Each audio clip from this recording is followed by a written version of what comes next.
Abra sua Bíblia, por favor, no livro de Jó, no capítulo 4. Livro de Jó, capítulo 4.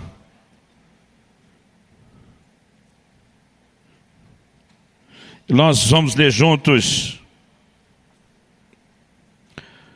do versículo 3 até o versículo 5.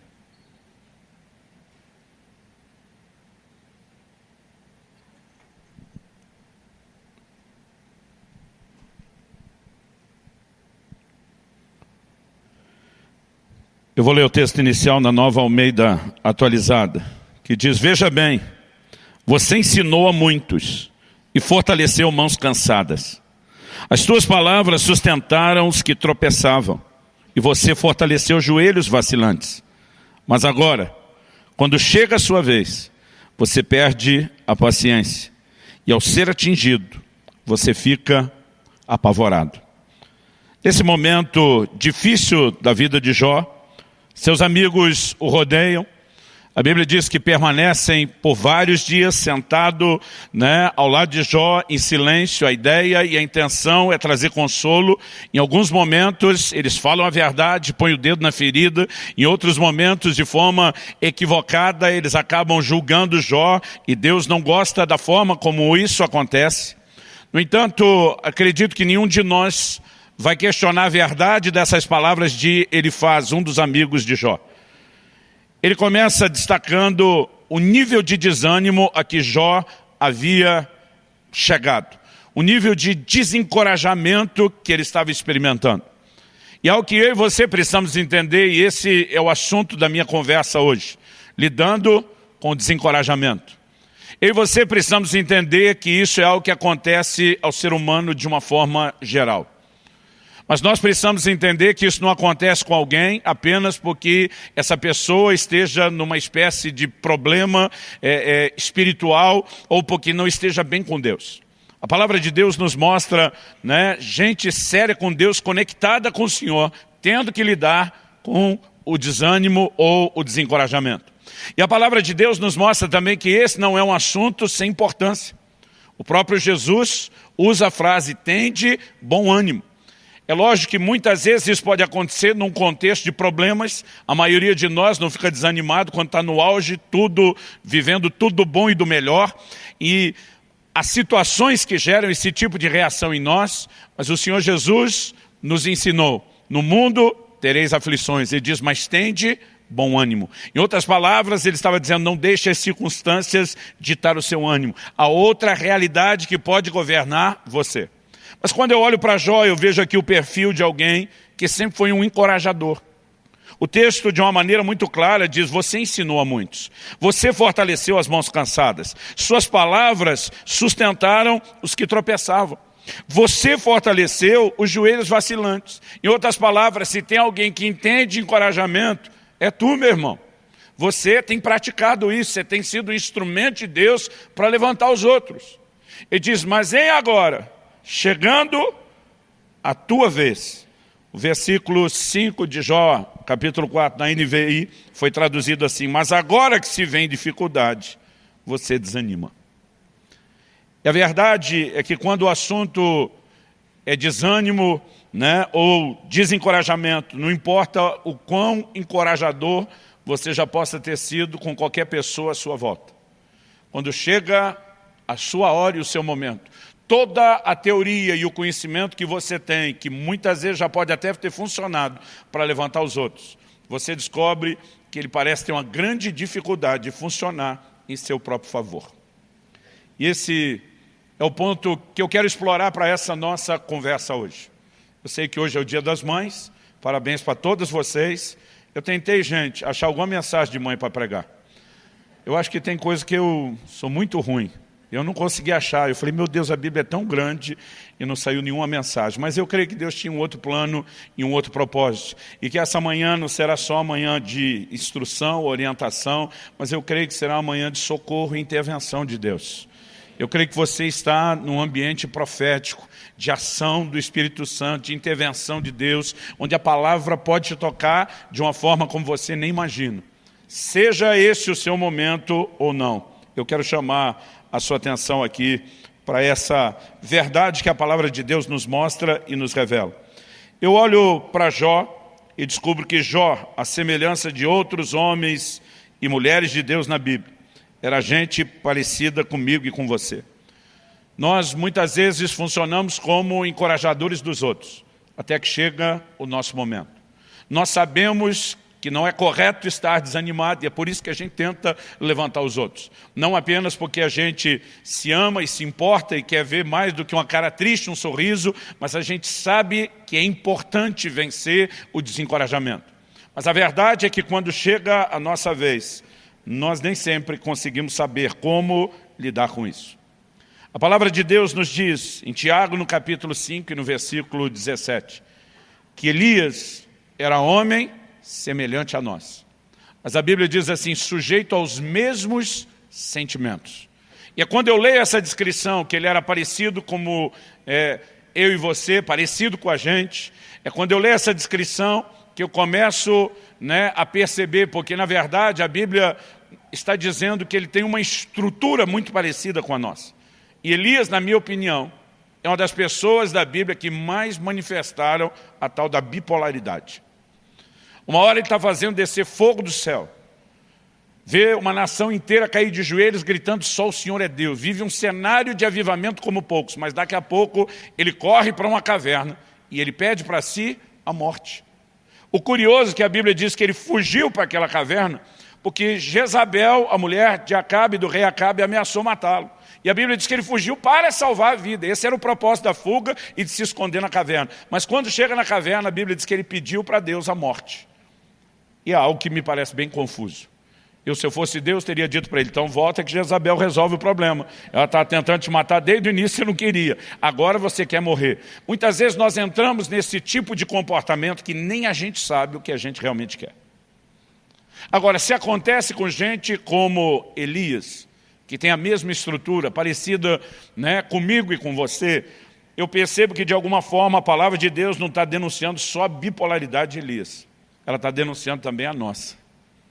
Nós temos a inclinação aos altos e baixos. No entanto, nós precisamos entender como lidar com isso. Porque uma atitude correta diante de um momento de encorajamento, ela vai fazer toda a diferença. E uma atitude errada também fará toda a diferença. Porém, não para o bem, fará a diferença para o mal. Eu gostaria, já que nós estamos dando o exemplo de Elias, apesar de ter começado falando de Jó, eu gostaria que a gente pudesse olhar um pouquinho mais para aquilo que a palavra de Deus nos descreve a respeito do que aconteceu com o próprio Elias. Eu gostaria que você fosse comigo lá para o primeiro livro de Reis, no capítulo 19.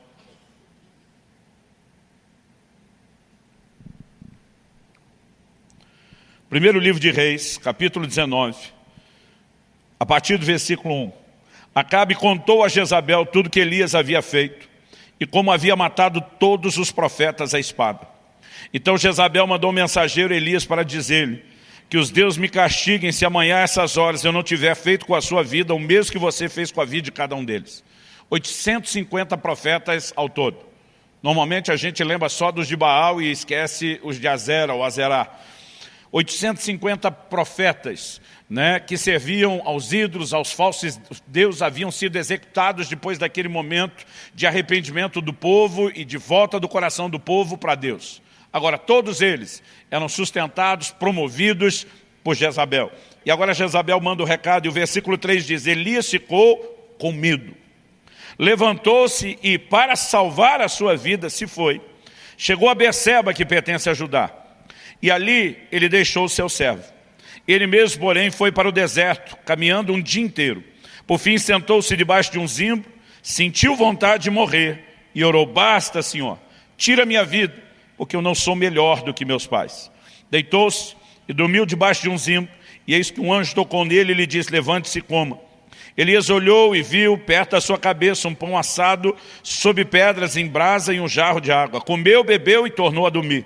E o anjo do Senhor voltou, tocou nele e lhe disse, levante-se e coma, porque a viagem será longa. Então Elias se levantou, comeu e bebeu, e com a força daquela comida, caminhou 40 dias e 40 noites até Horebe, o monte de Deus. Ali entrou numa caverna onde passou a noite. E eis que a palavra do Senhor veio a ele e lhe disse: o que você está fazendo aqui, Elias? Ele respondeu: tenho sido muito zeloso pelo Senhor, Deus dos exércitos, porque os filhos de Israel deixaram a tua aliança, derrubaram os teus altares, mataram os teus profetas à espada, só eu fiquei, e eles estão querendo tirar-me a vida. Então foi-lhe dito: saia daqui e fique diante do Senhor no monte. Eis que o Senhor estava passando e um grande e forte vento fendia os montes, quebrava as rochas diante do Senhor, mas o Senhor não estava no vento. Depois do vento houve um terremoto, mas o Senhor não estava no terremoto. Depois do terremoto veio um fogo, mas o Senhor não estava no fogo. E depois do fogo veio o som de um suave sussurro. Quando Elias ouviu isso, cobriu o rosto com o manto e, saindo-se, pôs-se à entrada da caverna. Ao que ele veio, eis que lhe veio uma voz e lhe disse: o que está fazendo aqui, Elias? Ele respondeu: tenho sido muito zeloso pelo Senhor, Deus dos exércitos, porque os filhos de Israel deixaram a tua aliança, derrubaram os teus altares, mataram os teus profetas à espada. Só fiquei eu, e eles estão querendo tirar minha vida. Então o Senhor disse a Elias: vá, volte ao seu caminho para o deserto de Damasco. Chegando lá, unja Azael como rei da Síria, unja também Jeú, filho de Ninsi, como rei de Israel, e Eliseu, filho de Safate, de Abel-Meolá, como profeta em teu lugar. Quem escapar à espada de Azael, Jeú matará. Quem escapar à espada de Jeú, Eliseu matará. E também concevei em Israel 7.000, todos os joelhos que não se dobraram a Baal, e toda a boca que não o beijou. Vamos olhar para esse texto com aquela mentalidade de o que podemos tirar daqui, o que podemos aprender com isso. Eu gosto sempre de lembrar que Paulo, escrevendo aos Coríntios, diz que essas coisas aconteciam a Israel e foram escritas para nosso exemplo, para nossa advertência. Então, quais são as lições práticas? Primeiro, o anjo de Deus acorda Elias e manda ele comer. Depois disso, Elias vai dormir. Então, a primeira lição é que é bíblico tirar um cochilo depois da comida. Segunda lição, o anjo acorda e ele diz: come de novo. Também é bíblico repetir. O dia desse estava em algum lugar, eu já tinha comido num prato que era suficiente para a refeição, a comida estava muito boa. Eu lembro que eu falei: vou comer mais um pouquinho. Alguém me deu aquele olhar de censura. E eu falei: está na Bíblia. Elias repetiu e foi o anjo de Deus que mandou. Aí a pessoa olhou para mim e falou: mas caminhou 40 dias só com aquela comida depois. O senhor está planejando andar quanto depois? Eu falei: agora você acabou com a doutrina. Bom, brincadeira à parte, esquece o cochilo depois do almoço, né? Ou repetir a comida. O que é que a gente pode aprender aqui? Eu vejo um Elias que ele está em crise. É inegável que ele está em crise. A crise de Elias não é ministerial. Nós não podemos dizer que ele se sentia um fracasso. O cara acabou de viver talvez um dos momentos mais gloriosos do seu ministério e do que qualquer ministro desejaria ter vivido.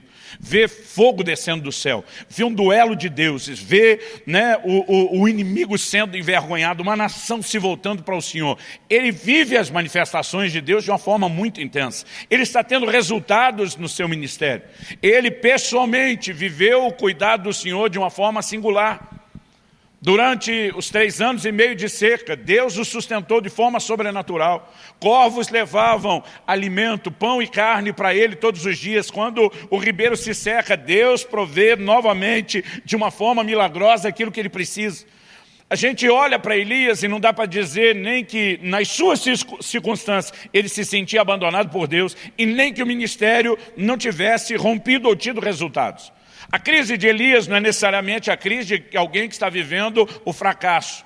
Não é necessariamente a crise de alguém que não teve contato com nenhum tipo de sucesso. E eu acredito que essa informação é importante, porque muitas vezes nós podemos deduzir que desânimo, que desencorajamento vem de quando a gente não consegue ter nenhum tipo de realização. Eu quero te dizer que isso não é verdade. Nós podemos estar vivendo um ambiente de realizações, e porque temos determinados anseios dentro de nós que não foram satisfeitos, nós podemos deixar que esse nível de anseio não satisfeito, às vezes fale mais alto do que tudo aquilo que foi satisfeito. E eu acho que isso é parte do assunto que a gente tem que levar em questão. Porque se você está enfrentando momentos de desencorajamento, você precisa tentar enxergar com clareza o seu quadro e a sua situação. Eu olho e não vejo um Elias que está debaixo de estresse físico. Com a força daquela comida, o homem andou 40 dias. está sobrenaturalmente sustentado. Então, a gente também não pode dizer que é meramente isso. A crise dele não é falta de unção, porque ele viu descer fogo do céu. Não é falta de fé. Além do sustento sobrenatural dos corvos, nós vemos o homem orando e Deus fechando os céus, orando de novo e Deus abrindo os céus. Então, qual era o problema de Elias? Uma coisa que me chama a atenção é que no versículo 4 que nós lemos, antes de chegar na caverna, no início da fuga, ele diz para Deus o seguinte: eu não sou melhor do que meus pais. Aqui talvez a gente tenha o grande desabafo de Elias. O problema não é Jezabel. O problema não é a circunstância que ele está lidando. O problema são expectativas frustradas. Eu não sei o quanto ele quis ir além da geração de seus pais, mas não importa onde ele tinha chegado, de alguma forma ele está se medindo e dizendo: eu não sou melhor, eu não fiz diferença, eu não cheguei onde deveria ter chegado. E nós temos alguém que está expressando essas expectativas frustradas. A palavra de Deus diz em Provérbios capítulo 13, versículo 12, que a esperança adiada, ela entristece o coração. Aquele tipo de coisa que você espera e acaba nunca chegando. Ele pode, muitas vezes, trazer um grande estrago emocional dentro de você. Agora, a pergunta é, algumas coisas que nós estamos esperando e que não se concretizam, deveriam necessariamente estar sendo esperadas? Há coisas que são parte de uma promessa de Deus, de um sonho que Deus colocou no nosso coração. Mas há coisas que a gente simplesmente decide que precisa delas, sem que Deus tenha nenhum tipo de compromisso com a nossa decisão. E muitas vezes a expectativa de não alcançar algo que nós queremos pode falar mais alto de estar vivendo tudo aquilo que Deus está despejando e derramando nas nossas vidas. O ser humano consegue ter essa capacidade de muitas vezes não se contentar com nada do que ele está alcançando. Quando a Bíblia fala sobre contentamento, ela nunca está limitando o assunto só a coisas materiais. Por exemplo, escrevendo aos Romanos, Paulo diz: não ambicioneis coisas altivas, mas acomodai-vos às humildes. Ali ele não estava falando só de quem deseja morar num triplex, numa baita de cobertura milionária. Ele está falando sobre pessoas que querem realização, que querem um lugar de conquista na vida, que querem reconhecimento muitas vezes. E nós precisamos entender quais são as nossas expectativas. Porque quando Deus coloca um sonho no nosso coração, quando Deus faz promessas, nós temos não apenas o direito, mas a responsabilidade de crer, de lutar por isso até que a gente viva. Mas há momentos onde Deus não falou nada a respeito de um assunto, não prometeu nada, e a gente enfiou na cabeça, encasquetou que a gente quer porque quer aquilo, e muitas vezes a frustração de não viver aquilo fala mais alto de toda a realização do que tudo que Deus está fazendo. E isso não se mostra saudável. Uma das formas de perceber na nossa própria vida, se estamos vivendo intensamente a frustração de algumas expectativas não cumpridas, falando até mais alto do que as realizações, é observar o nosso comportamento. É interessante que a palavra de Deus nos diz, aqui no versículo 3, que Elias, quando ele sai para essa jornada inicialmente de fuga, a Bíblia diz que ele para em Beceba, que pertence a Judá. E a Bíblia diz, e ali ele deixou o seu servo. Ele tinha um discípulo, ele tinha um servidor. Mas a primeira coisa que Elias fez, na hora que a coisa apertou, foi deixar quem podia estar ao lado dele, foi deixar quem poderia servi-lo, foi deixar a companhia e foi isolar-se. Uma das características de que eu e você estamos vivendo não um desânimo momentâneo. Às vezes nós temos isso. Acordamos uma certa manhã, e o dia não parece colorido, ele parece branco e preto. Às vezes nós temos um momento. Mas um momento, como disse Efésios, o dia mau, aquele dia que está dando tudo errado, que você realmente percebe que tudo está fora do normal, ele pode simplesmente voltar ao normal no dia seguinte. Eu não estou falando de um desânimo ou de um abatimento momentâneo. Mas quando nós estamos vivendo um período de desânimo prolongado, mesmo no meio de conquistas e realizações, nós precisamos avaliar o nosso coração. E às vezes uma boa forma é analisar o comportamento. Quando a gente começa essa atitude de se isolar, de não querer estar junto, de não querer companhia, é um indício de que algo no nosso coração não está muito correto. A palavra de Deus diz, lá no livro de Provérbios, aquele que se isola, insurge-se contra a verdadeira sabedoria. está buscando só o seu próprio desejo. Eu sei que pode haver momentos de isolamento com um propósito muito específico. Jesus vai 40 dias para o deserto a fim de orar, de jejuar, de buscar a Deus. Mas nós estamos falando de algo pontual, não de um estilo de vida. Nós estamos falando de algo que tem um propósito e se demonstra muito frutífero. Mas muitas vezes, quando simplesmente estar com os outros já não está nos fazendo bem, isso deveria ser um alerta de que algo no nosso coração merece a nossa atenção, merece o cuidado. Uma segunda coisa que eu percebo aqui, isso tanto no versículo 3 nós lemos, como depois no versículo 9, a palavra de Deus diz que ele entra numa caverna, onde passou a noite.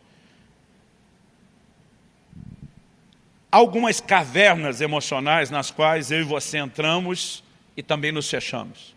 É aquele momento onde a gente já não quer ver gente, onde a gente já não quer ver a luz, onde a gente já não quer ver nada e nem ninguém. Mas além do isolamento, normalmente, quem está lidando com esse tipo de expectativa frustrada que gera o desânimo, ele tem sempre um senso de injustiça que ele carrega dentro dele. Depois de 25 anos de pastorado, atendendo e ouvindo gente, eu percebo, por estatística, o quanto isso é comum nas pessoas que estão lidando com esse tipo de coisa. Um senso de injustiça. Elias diz para Deus, mataram os teus profetas à espada, só eu fiquei. E só eu fiquei se tem alguém que te levou a sério, que te honrou, que sobreviveu para manter o ministério e a tua obra viva, sou eu. Em outras palavras, o Senhor tinha que estar me protegendo de uma maneira especial. Eu não tinha que estar correndo da Jezabel por fazer a sua vontade. Deus nem discute se Jezabel está caçando ele ou não. Deus olha para ele e diz, ei, tem 7.000 que não dobraram os seus joelhos a Baal. Você acha que só você é o cara, que só você ficou? Você só está enxergando você porque você desconectou dos demais. Essa é a única razão pela qual você está achando que ficou sozinho. Porque se você tivesse conectado com os outros, você ia ver quanta gente está me servindo, quanta gente está me buscando, quanta gente está sendo fiel. Mas a sensação do só eu, só aconteceu comigo só eu te levei a sério, só eu estou pagando o pato. Gente, esse senso de injustiça. E a maioria de nós sabe muito bem quando ele está lá. Não é só o que você sente no dia a dia, é aquilo que você tem vontade de falar para Deus na oração.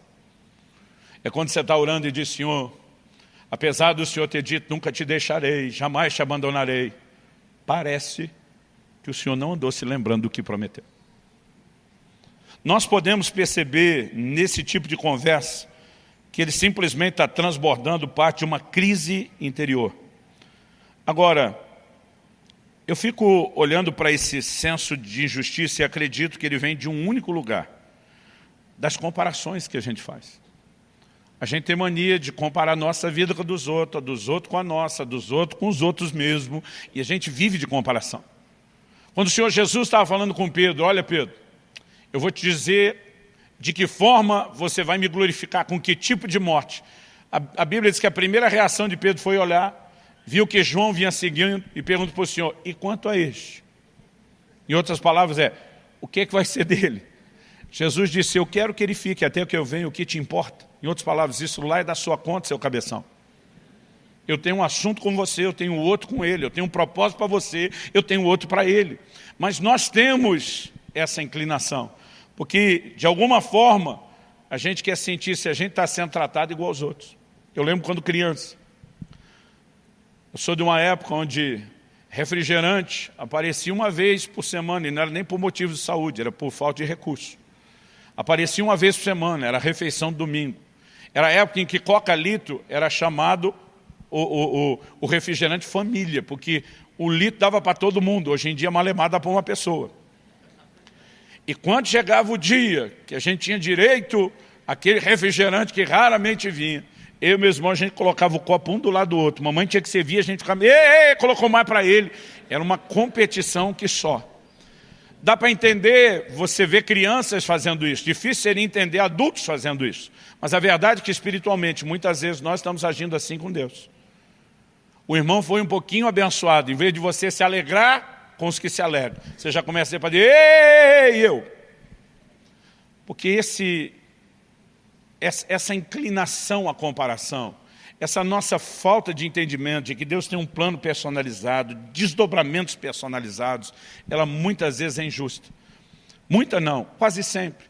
Porque no momento que você está vivendo a glória e o bom momento, você não fica olhando para o outro e dizendo, "Ê, Deus e ele?" Aí normalmente você só está sorrindo. Você não está nem um pouco preocupado se o seu irmão não está sendo tão abençoado quanto você. Mas se ele estiver sendo mais do que você. E a gente não chama isso de inveja. A gente chama isso de um medidor da expressão do amor, do jeito que a gente entende. Fica mais bonito, não é? Dá na mesma. Quando eu olho para a palavra de Deus, eu percebo que, assim como Elias, a Bíblia diz que eu e você somos semelhantes, né? Ou ele era semelhante a nós somos semelhantes a ele, nós podemos agir da mesma forma. Agora, eu acredito que além de procurar entender qual a razão de eu e você estarmos lidando com algum nível de desencorajamento, nós precisamos também compreender como nós lidamos não só com a circunstância, mas com aquilo que Deus fala conosco. O Elias começa a oração antes de chegar na caverna e lá termina. Ele está dizendo para Deus, para mim deu a conta, deu a tampa, deu o que tinha que dar. Aí Deus diz, beleza, você está apresentando sua carta de demissão, mas vou te dar um aviso prévio primeiro. Você vai ungir Azael, rei da Síria, Jeú, rei de Israel, e Eliseu, profeta, em seu lugar. Então Deus está dizendo, você tem duas unções aqui que você tem que fazer. E tem uma terceira que é para ungir o seu substituto. Porque se você não quer continuar, e se você quer desistir, pelo menos seja responsável. Irmão, conceito de trabalho, de serviço para Deus, de ministério, mesmo dentro da casa de Deus, deveria ser mais sério para a gente. A Bíblia nos mostra um nível de responsabilidade a ser praticado, que até para desistir o cara tem que ser responsável. Deus diz, não vai só vazar e largar tudo para trás. Se você quer desistir, acha quem continue. Agora, de alguma forma, o que é que Elias fez? Ele não ungiu nem Jeú, nem Azael. Ele vai direto no Eliseu, joga a capa nele, como quem diz, é contigo, velho. Basicamente, a minha leitura que eu faço de Elias, não é de alguém que acordou aquela manhã pensando o que eu posso fazer para desobedecer a Deus, mas tipo assim, já que estou fora mesmo, já que tem um substituto mesmo, ele que resolve o resto. Quem teve que ungir Jeú, rei de Israel, e Azael, rei da Síria, foi Eliseu. Elias nunca fez isso. Agora, o tipo de atitude dele está trazendo à tona o que está dentro do coração dele. Porque nós temos reações emocionais até o que Deus fala.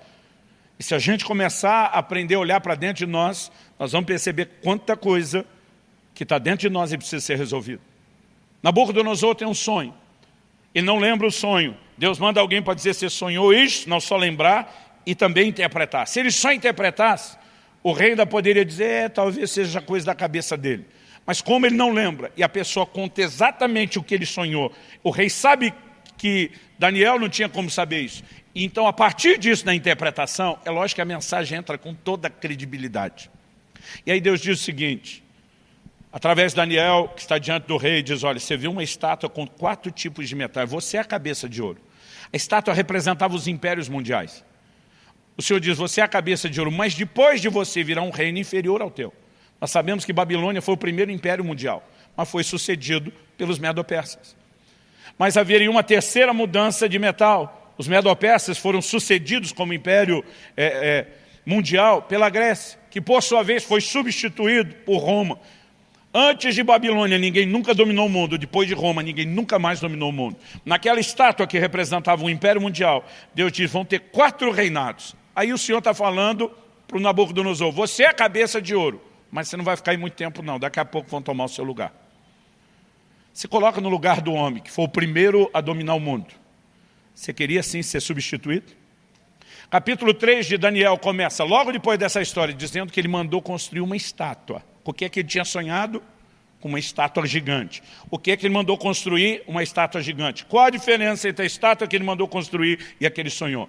Que naquele sonhou, só a cabeça era de ouro. Agora ele manda fazer uma estátua inteira de ouro. O que você acha que ele está dizendo, consciente ou não? Para mim está dizendo, é ruim que eu sou a cabeça de ouro e você trocar depois. Eu sou a estátua toda, eu cheguei para ficar, daqui ninguém me tira. A reação dele ao que Deus falou não é muito difícil de perceber ou entender. Eu quero te perguntar, normalmente quais são as suas reações ao que Deus está falando sobre você, a sua condição e o seu estado? Porque isso vai revelar mais a respeito de você e do estado do seu coração do que você pode imaginar. Não tem como Deus simplesmente tirar eu e você dessa crise, se nós não tivermos a capacidade de reagir de uma forma correta ao que Ele está fazendo. Mas já que nós falamos em crise, a segunda coisa que eu quero abordar aqui, depois de falar da crise de Elias, que é parecida com muitas vezes as nossas, é a forma de Deus agir em nossas crises. Em primeiro lugar, a gente tem que entender por que Ele deixa a gente passar por crise. Hebreus, capítulo 5, versículos 7 e 8, está falando de Jesus. E diz que Ele aprendeu a obediência pelas coisas que sofreu. Irmão, se Jesus, que era Jesus, tinha aprendizado a tirar do sofrimento, é sério que você se acha tão melhor do que Ele, dizendo, eu não preciso aprender nada no meio de nenhuma crise ou sofrimento? As crises que muitas vezes nos passam, esse sentimento, essa emoção de um abandono de Deus, na verdade são parte de um investimento, de um trato, de um projeto, de um processo de Deus para o nosso crescimento e para o nosso amadurecimento. Ninguém falou nenhum amém, ó, que coisa interessante. Eu olho para a palavra de Deus e eu fico também me perguntando, se eu e você escapássemos da possibilidade de qualquer crise, e aqui eu quero falar em especial, né? Sejam pais, qualquer nível de liderança que você vai exercer, sejam discipuladores, líderes de célula, né? Sejam pastores, pregadores, nós seríamos péssimos líderes. Porque a nossa capacidade de conectar com gente normal, que também vai passar por isso, ela estaria muito limitada e comprometida. Quando a Bíblia fala de Jesus como nosso sumo sacerdote, diz, nós não temos um sumo sacerdote que não possa se compadecer das nossas fraquezas. A Bíblia diz, porque Ele, a nossa semelhança, foi tentado em todas as coisas. Ou seja, Ele pode hoje nos socorrer, porque Ele sabe exatamente aquilo que nós enfrentamos, porque Ele enfrentou a mesma coisa na pele. Eu me lembro de um dia que o Israel chega em casa, e eu já sabia pela linguagem corporal, pelo medo que ele estava manifestando de ter uma conversa comigo. Eu também tinha informação privilegiada da mãe, que acompanhava bem de perto ele na escola, e eu sabia que ia chegar uma nota vermelha no boletim. Eu me senti culpado, resolvi arrastar a família comigo para uma semana de ministrações no Nordeste, porque eu não queria estar muito desconectado deles, e aquela matéria que Israel perdeu naquela semana, quando ele chegou, mal deu tempo de recuperar, já teve uma prova surpresa, e ele acabou indo mal. Eu já tinha ouvido, para não dizer um sermão, as considerações da mãe pedagoga a respeito do que eu tinha feito, e eu já sabia o que tinha acontecido. Mas Israel chega, ele está com medo. Dá para ver assim que ele, né, tremia feito vara verde, cabeça baixa, não conseguia me olhar, ele tinha uns 11 anos de idade. Eu falei, filho, o que está acontecendo? Que? Nada. Eu falei, filho, você não consegue esconder que você está apavorado para me contar alguma coisa. Eu acho que deve ter um boletim aí dentro da sua mochila, que você não sabe como entregar. Deus te mostrou, pai. Não, filho. Você revelou para mim tudo isso. Aí nós vamos conversar. Minha preocupação é aliviar a barra. Eu estou vendo o quanto aquilo está pesando. Eu lembro que eu olhei para ele e falei, filho, presta atenção, para. Antes da gente conversar qualquer coisa. Primeira coisa que você tem que saber. Suas notas são melhores do que as minhas eram. Sério, pai? Sério. Né? Naquele momento ele me olha com a cara assim, então você me entende. Falei, o problema é que sua mãe nunca tirou nota baixa na vida. Ela só tirava 9 e 10, então ela nunca vai te entender.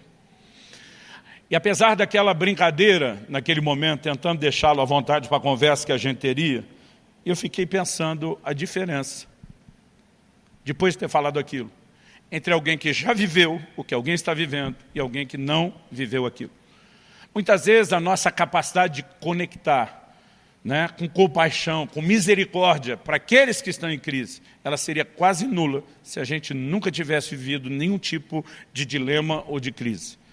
E Deus permite que a gente passe isso não apenas para o nosso crescimento, mas para criar em nós uma capacidade de conectar com aqueles que estão à nossa volta e precisam da misericórdia que eu e você já precisamos um dia. Quem está entendendo, diga amém. Agora, como Deus age nas nossas crises de desânimo ou desencorajamento? Uma coisa que me chama a atenção nesse texto que nós lemos é que Ele não nos impede de entrar na crise e às vezes Ele ainda dá corda para a gente. O Elias está correndo, aí ele para, e o anjo de Deus vem e dá uma comida. Ele come, dorme, o anjo acorda ele e diz, come de novo que você vai precisar disso. A jornada é grande. Aí ele anda 40 dias e chega na caverna. Quando ele chega na caverna, pergunta a Deus para ele, que fazes aqui, Elias? Nenhum momento Deus mandou ele ir para a caverna. Nenhum momento Deus mandou ele atravessar o deserto. Aquela decisão era de Elias. Mas Deus diz, já que tu decidiu viver esse negócio, eu vou pelo menos tentar te dar um gás para que você não morra no meio do caminho. Mas depois de chegar lá, o mesmo Deus que o sustentou no caminho pergunta o que é que você está fazendo aqui. Em outras palavras, eu não te sustentei porque você precisava vir para cá. Eu só te sustentei porque eu não te abandono. Agora, quem tem que responder o que é que está fazendo aqui é você. Porque a escolha foi sua. Agora, muitas vezes, a gente consegue ter aquele tipo de gente que além de estar correndo para fora do plano de Deus, ainda diz, não, mas Deus está abençoando, dirigindo, confirmando. Não, querido, Ele só não está te abandonando. Não significa que Ele está confirmando que você tem que se enveredar deserto adentro ou que você tenha que achar uma caverna. Aí Deus pergunta, o que é que você faz aqui? Elias conta uma outra história fazendo de vítima. Deus chega de novo e diz, o que é que você faz aqui, Elias? Em outras palavras, você não respondeu o que eu te perguntei. Porque esse tipo de resposta é importante. E quando eu olho esse perfil da ação de Deus, eu acredito que essa pergunta nos mostra que Deus não enviou Elias. Deus o abençoou, cuidou dele no caminho. Mas o profeta fez só o que Deus decidiu fazer. Aí Deus diz para ele, sai da caverna. Sabe o que Deus está dizendo? Eu me recuso a falar com você do lado de dentro. Eu posso ter apoiado você no sentido de não te abandonar até chegar aqui, mas se você quer uma reviravolta, se você quer escutar minha voz, se você quer entender os novos desdobramentos, sai daí. Quem entrou na caverna foi você, quem sai é você, eu não te tiro daí, sai. E é só depois que ele sai, que Deus fala com ele lá. Nós precisamos entender que muitas vezes estamos vivendo o fruto das nossas escolhas, das nossas decisões. Ainda que elas foram ofuscadas por sentimentos, emoções erradas, bagunçadas, Deus está dizendo, começa a arrumar a bagunça que você fez, porque eu sozinho não vou fazer isso tudo por você não. Quem está entendendo, diga amém. Quem está pensando em alguém que tinha que estar aqui ouvindo essa mensagem, não diga amém. Nesse processo de Deus dizer para ele, sai, e a ordem que Deus dá para ele, olha aí comigo, deixa eu ver o versículo, estamos falando aí de 1 Reis 19, para quem esqueceu. No 11, Deus diz para ele, sai da caverna e fique diante do Senhor no monte. Depois no versículo 15, então o Senhor disse a Elias, vá e volte o seu caminho para o deserto de Damasco. Eu fico olhando para isso e a sensação para mim é de Deus dizendo, porque é o seguinte, Elias estava lidando com quem? Com Acabe e Jezabel, que eram reis do Império do Norte, do Reino do Norte, que era o Reino do Norte. Depois de Roboão, filho de Salomão, as 12 tribos se dividiram. Judá e Benjamim, que eram do sul, se uniram e formaram o Reino de Judá. E todas as outras 10 tribos formam o Reino do Norte. Quando a Bíblia diz que ele desceu a Berseba, que pertence a Judá, significa que ele sai do norte e desce para o sul de Israel. Agora Deus está dizendo, volta o caminho do deserto, que você vai para a Síria, que era ainda mais ao norte do que o lugar de onde ele veio. Deus está dizendo, toda essa caminhada no deserto foi à toa e desnecessária. Pega o caminho de volta. Vai andar tudo de novo. Interessante que agora a gente não tem informação se teve alimento especial para a jornada de volta. Mas tem uma ordem clara de Deus a respeito disso. Em outras palavras, Deus está dizendo, você é responsável por consertar as coisas e a própria bagunça que você fez. No entanto, mesmo Deus chamando a responsabilidade sobre Elias, dizendo, sai da caverna, Deus ainda fala com ele, se manifesta para com ele. E nós servimos a um Deus que não nos abandona nos momentos de crise, embora nos responsabiliza por aquilo que a gente está fazendo de errado e pela necessidade que a gente tem de corrigir. Agora, uma coisa interessante nessa lição que Deus dá a hora que o Elias sai, é que a Bíblia diz, teve vento forte despedaçando rocha. Irmão, eu não consigo imaginar que tipo de vento é esse que quebra a rocha. Mas isso aconteceu. Teve terremoto, teve fogo. Agora, a Bíblia diz que Deus não estava em nada daquelas coisas. Quando eu e você estamos nesse lugar de isolamento e de crise, a gente acha que a única forma de sair é só com Deus fazendo coisas espetaculares, extraordinárias. A Bíblia diz que Deus não estava em nada daquilo, até que veio um cicio, um sopro, um sussurro suave. A Bíblia diz que Deus estava nele. Sabe o que eu entendo Deus dizendo? Não espere sair desse labirinto ou caverna emocional que você está, só quando eu estiver chacoalhando tudo à sua volta com o meu poder. Ele ia saber o que Deus podia fazer, ele já tinha vivido e experimentado isso. Mas Deus fez questão de dar um show pirotécnico, uma demonstração toda na frente dele, mas dizer, eu não estou nisso. Se é que é o caminho de conserto para esse momento, ele não tem a ver com o extraordinário, ele tem a ver com o simples. É uma voz suave. Você tem que prestar atenção, você tem que conectar, você tem que decidir obedecer. E eu percebo que a maneira de Deus tratar com essas nossas crises tem muito mais a ver com um processo simples do que com o extraordinário.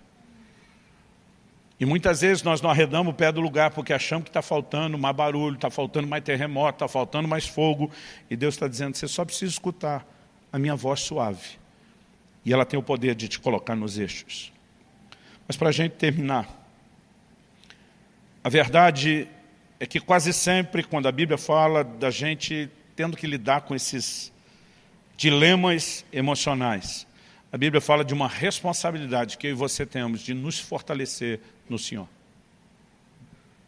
É lógico que existem coisas que Deus vai fazer por cada um de nós. Existem coisas que nós precisamos fazer em relação ao que Deus já nos disponibilizou. Em 1 Samuel, no capítulo 30, a palavra de Deus diz que Davi e os seus homens, que estão fugindo de Saul, se aliaram aos filisteus, que eram inimigos de Saul. Mas daqui a pouco os filisteus vão sair em guerra contra Saul. Davi se dispõe e diz, eu vou com vocês guerrear. Os capitães dos filisteus se olham entre eles e dizem, não vão levar um menino não. Ele é inimigo de Saul, é o cara que Saul mais procura, que é a cabeça dele, mas se ele tiver uma chance de tentar se redimir, ser aceito, é se virar contra a gente na guerra e tentar ganhar o coração de Saul. Não vamos levar esse cara em encrenca. Aí os reis dos filisteus conversam, dispensam Davi. Davi e os seus homens voltam para casa. Já devem estar frustrados que não puderam sair à batalha, mas quando eles chegam, a palavra diz que Ziclag, o lugar onde eles estavam morando, havia sido saqueada pelos amalequitas, havia sido incendiada. Quando eles chegam, não encontram absolutamente nada naquilo que deveria ser o lar do lar. Tudo destruído, tudo queimado. Então, assim, a própria estrutura onde eles viviam, ela está toda destruída. Os familiares foram levados, os bens foram saqueados. E a palavra de Deus diz ali em 1 Samuel, no capítulo 30, se você for rápido de endereço e quiser acompanhar, no versículo 4, a Bíblia diz assim, então Davi e o povo que estava com ele ergueram a voz e choraram, até não terem mais força para chorar. Gente, não é que eles pararam de chorar porque foram consolados. Eles pararam de chorar porque não tinha mais força de continuar chorando. Agora, eles estão numa crise, no estado de desolação, sim. Versículo 6 diz assim, Davi ficou muito angustiado, pois o povo falava de apedrejá-lo. Uma lição que aprendi cedo, você quer ser o líder, você vai pagar o pato por muita coisa. Porque quando as pessoas estão amarguradas, elas sempre têm que culpar alguém. E de repente eles começam a olhar para Davi e dizem, tudo isso é por causa de você. Foram eles que foram atrás de Davi, eles decidiram andar com Davi, né? Foi a dispensa de Davi que ainda dá tempo depois deles consertarem a situação, mas naquele momento ninguém entende, porque o coração deles estava amargurado. O versículo diz, pois o povo falava de apedrejá-lo, porque todos estavam amargurados, cada um por causa de seus filhos e suas filhas. E o texto diz assim, mas Davi se reanimou no Senhor seu Deus. Quando ele vê aquela turma já falando em apedrejar, ele disse, se eu não reagir, essa história vai acabar aqui, vai acabar da forma mais trágica. Há um momento onde a minha e a sua ficha tem que cair, de que nós temos que reagir, de que nós temos que decidir mudar e virar o jogo. E a Bíblia diz que ele se fortaleceu no Senhor. A tradução que eu estou lendo diz que ele se reanimou no Senhor. É possível você encontrar ânimo no Senhor, porque você decide buscar e encontrar isso. Quem está entendendo, diga amém. Agora, eu acho lindo nessa história, quando ele decide se fortalecer no Senhor, ele vai consultar o Senhor depois disso, ele faz 2 perguntas, e Deus dá 3 respostas. Dá uma olhadinha nesse texto aí de 1 Samuel 30. O texto diz assim, no versículo 7, disse Davi a Abiatar, o sacerdote, filho de Ameleque, traga aqui a estola sacerdotal. E Abiatar a trouxe a Davi. Gente, em momentos de dor, nós precisamos aprender a recorrer à presença de Deus. Por favor, diga amém. Verso 8, então Davi consultou o Senhor dizendo, devo perseguir esse bando? Conseguirei alcançá-lo? Então, em primeiro lugar, a gente tem que tentar alguma coisa? Sim. Se a gente tentar, nós vamos achar o bando? Ou vai ser um esforço inútil, perseguir gente no deserto que talvez não deixou rastro? São as duas perguntas que ele faz. O Senhor respondeu: 1, persiga o bando. 2, porque você certamente o alcançará. E 3, a pergunta que eu acredito que Davi não teve coragem de fazer: e libertará aos cativos. Eu acho que naquela altura do campeonato eles estão vivos, nós vamos recuperá-los. Essa é a pergunta que ele não tem coragem de fazer. Mas Deus se antecipa e diz: eu vou intervir. Irmão, normalmente nós atribuímos a Deus a razão de algumas desgraças, em vez de entender que Ele pode ser exatamente a solução para a mudança do quadro. E tem gente que nessa hora chora da vida, chora de Deus, chora do que perdeu e não reage. Agora, pessoas como Davi que nos ensinam que quando nós decidimos lutar, quando nós decidimos reagir, nós vamos ver esse Deus que nós estamos acusando de não ter protegido a gente, intervindo para que a gente recupere aquilo que a gente perdeu por nossas escolhas. Quem foi que disse que Davi tinha que sair e lutar contra Saul? O problema era dele com Saul, não era dele com toda a nação que ele ia governar. Não fazia o menor sentido Davi se dispor a lutar aquela batalha. E se não tivesse saído, não tinha malequita que tinha enfrentado aqueles valentes e levado todo mundo. Mas normalmente, porque nós não resolvemos um tipo de problema, nós nos metemos em outro. Então ele está começando a ficar bronqueado e amargurado com o Saul que está perseguindo ele. Ele diz: quer saber, eu não vou mais só fugir, eu vou cair para cima, eu vou enfrentar, eu acabo com a raça do Saul. E ele deixa a casa descoberta e desguarnecida, porque não está sabendo lidar com outro tipo de problema. E agora ele tem um problema maior do que o primeiro. E aí, em vez de culpar Deus, de repente ele entende: Senhor, como eu posso consertar? Deus diz: já que você botou a cabeça no lugar, o bom senso e o juízo, e ativou a fé, bora, Davi, vamos recuperar o terreno perdido. E sabe, eu sinto que, embora isso seja uma orientação genérica que sirva para todo crente em qualquer tempo, em qualquer época, em qualquer lugar, há muita gente nesse dia que precisava ouvir de Deus essas coisas. Mas não apenas para que você saia daqui com instrução. Eu acredito que você está num lugar onde você pode se fortalecer na presença do Senhor. Eu quero que você se coloque em pé. A diferença entre o que acontece com Davi e Elias é que com Davi tudo voltou ao normal. Com Elias não. Elias transfere o que tem que transferir para Eliseu, decide encerrar as coisas o mais rápido possível. E o que me admira é Deus ter tirado Elias da terra com tanta honra. O que me faz entender, além do crédito, obviamente, que ele tinha, pelo tanto que ele tinha feito, que para Deus, quem nós somos, ainda é mais importante do que só aquilo que nós fazemos. O seu valor diante de Deus não é só pela sua mão de obra. Não é só porque Ele pode contar com você e com aquilo que você pode produzir. Ele te ama por quem você é, independente da sua produtividade. Eu tenho certeza que Deus esperava um pouquinho mais de Elias, porque ele não tinha terminado aquilo que Deus lhe havia designado. Mas eu acho uma coisa linda a forma como Deus simplesmente diz: eu não vou descartar, não vou jogar fora. Um dos filhos dos profetas, depois que Elias foi tomado, vem para Eliseu dizer: deixa a gente procurar o corpo. Ele só faltou falar, tipo o carioca da Baixada: tá maluco, meu irmão? Ele diz: não perca tempo procurando o corpo. E eles gastaram 3 dias. Para depois Eliseu falar que nem a mulher costuma falar ao seu marido: eu não te disse? Eu não te falei? O que Eliseu está tentando dizer para aqueles homens? Deus não vai pegar o servo dele e descartar como alguém faz com um copinho de plástico descartável desses depois de beber água. Deus não é assim. Deus não pega a história de alguém que o serviu e simplesmente joga fora e descarta. Não funciona assim. E quando eu vejo o desanimado Elias sendo tratado por Deus, mesmo com esse tipo de honra, eu digo: Deus, o Senhor é fiel mesmo quando não somos. O Senhor é um Deus acima de qualquer suspeita, que merece o nosso amor, a nossa devoção. Mas a verdade é que nós precisamos entender esse Deus que é fiel, que se comprometeu dizendo: eu nunca vou deixar você. E se você encasquetar, feito um cabeçudo que tem que ir para o deserto e diz: ainda assim não te abandono, lá na frente eu vou mandar você pegar o caminho de volta, eu vou perguntar o que você fez. Mas mesmo assim, ainda seguro a onda, eu não te abandono no deserto.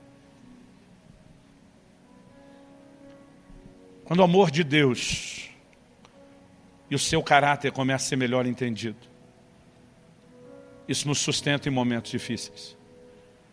A mulher de Jó está tão apavorada do que está acontecendo, ela diz, amaldiçoa Deus e morre. Ele diz para ela, você fala como uma louca. Ainda que ele me mate, eu louvarei. O que é que Jó está dizendo? Ele está acima de qualquer suspeito. Pode parecer até que ele está tentando acabar com a nossa raça, e nós vamos louvá-lo. Porque ele sabe o que faz. A gente não sabe o que ele faz, mas ele sabe o que faz. Paulo dizia, eu sei em quem tenho crido. Eu gosto de dizer que a fé se apoia no caráter de Deus. No momento de emoções difíceis, não baseie sua fé e o seu relacionamento com Deus naquilo que você está sentindo. Baseie-se na revelação de quem Ele é, que já foi claramente explicitado na palavra de Deus para mim e para você.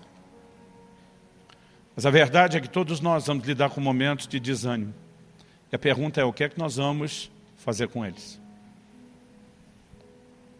Outro dia alguém me perguntou, pastor, eu acho que é mais fácil falar isso para o senhor, porque o senhor parece ser indesanimável. Falei, pergunta para minha mulher, porque ela já passou do meu lado. Todos nós já vivemos momentos de crise e dificuldade.